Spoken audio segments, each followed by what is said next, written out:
দেখে বুঝতে পারছো না?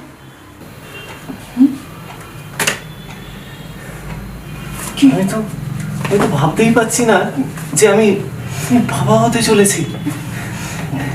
মানে সত্যি আমার বিশ্বাসই হচ্ছে না। প্লিজ আমাকে এই অবস্থায় মেরো না।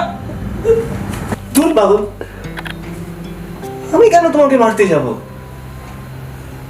আজকে থেকে দেখবে সব কিছু পাল্টে গেছে।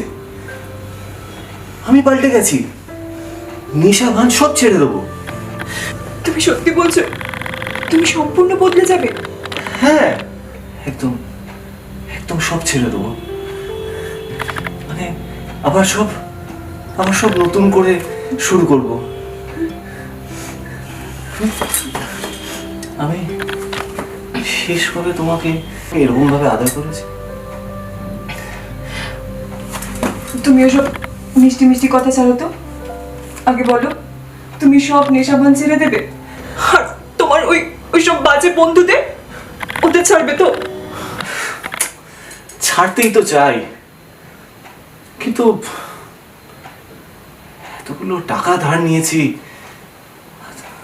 আর যদি শোধ না করতে পারি। কত টাকা? মানে এই মাত্র 10-12 লাখ টাকা। কি? 10-12 লাখ? সেই জন্যই তো বলছিলাম এই টাকাটা শোধ করতে পারবো না আমি।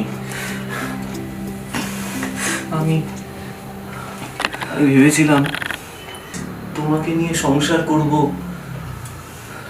বাচ্চাটাকে স্কুলে দিয়ে আসবো, নতুন একটা স্কুলে ভর্তি হবে।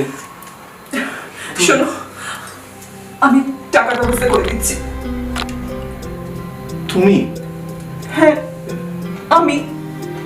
না, আমি তোমার বাবার থেকে টাকা ধার নিতে পারবো না। না, শোনো, আমি আমার বাবার থেকে টাকা নিচ্ছি না। আমার কাছে যেগুলো গয়না আছে সেগুলো দিয়ে হবে না? গয়না? হ্যাঁ হবে, মানে হবে না কেন? তুমি শোনো, আমি এক্ষুনি এনে দিচ্ছি।